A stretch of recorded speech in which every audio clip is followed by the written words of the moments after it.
and Senegal, they celebrate the birthday of the Prophet, and anything what the Prophet did is haram. To say anything what the Prophet did not do is haram is wrong. Prophet did not wear a suit. I'm wearing a suit. So wearing a suit is not haram. What the Prophet forbade and what Allah forbade, if you do that, that's haram. Second thing, if you do in your deen something what the Prophet did not recommend, what Allah did not tell you, what the Prophet did not recommend, which is not proven from Quran and Sahih Hadith, if you do in your deen, that is called as Bidah. Bidah means innovation. Like the example I gave earlier. That someone wants to add Sallallahu Alaihi Wasallam in the Aqama or in the Azan.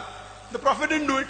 So in the Ibadah, if you add something in the religion of Islam, what is not proven from Quran and Sahih Hadith, it is Bidah.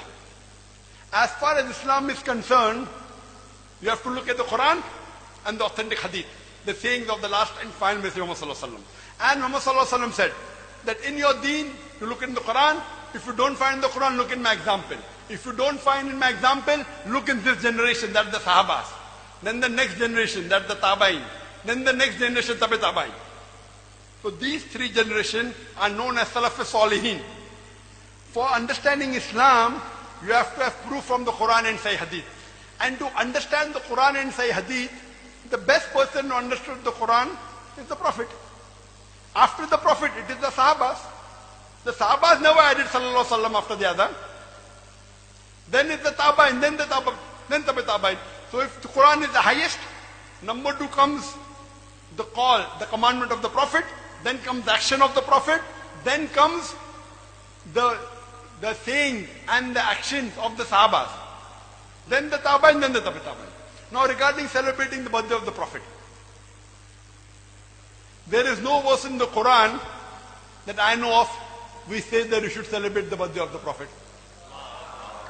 That is done by the Christians. The Christians celebrate the birthday of Jesus Christ, peace be upon him. It is not even proven from the Bible that Jesus Christ, peace be upon him, was born on the 25th of December. It is the birthday of the Sun God. That's another answer. There is no hadith in which the Prophet said you should celebrate my birthday. None of the Sahaba celebrated the birthday. None of the Khulafa Rashidin, Hz. Abu Bakr, Umar, Uthman, Ali, may Allah be pleased with them all, none of them.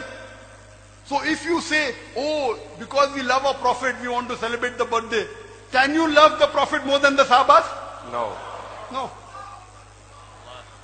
Allah, our beloved Prophet Muhammad Sallallahu Alaihi Wasallam said that if you put Hz. Abu Bakr radiallahu anhu on one side and the full Muslim Ummah, leaving aside the Anbiya, leaving aside the Prophet, Hz. Abu Bakr, may Allah be pleased with him alone is heavier than the full Muslim Ummah, leaving aside the Anbiya.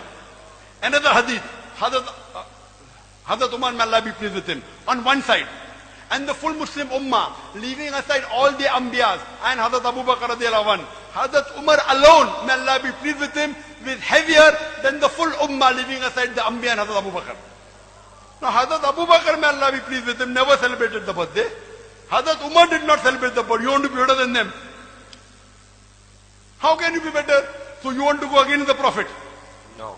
None of the Sahabas, not a single, show me a single hadith in which the Sahabas celebrate the birthday. Even I will join you. Kul hatu burhanakum in kuntum sadiqin. Produce your proof if you are truthful. What do people do? People try and bring their innovation. You can bring your innovation in your lifestyle, no problem. Innovate and make a car, no problem. Make an aeroplane, no problem. In your deen, if you make any innovation, any bidah, you are booking your seat in the hellfire according to the Prophet. Therefore, for deen, look at the Quran and the Sahih Hadith.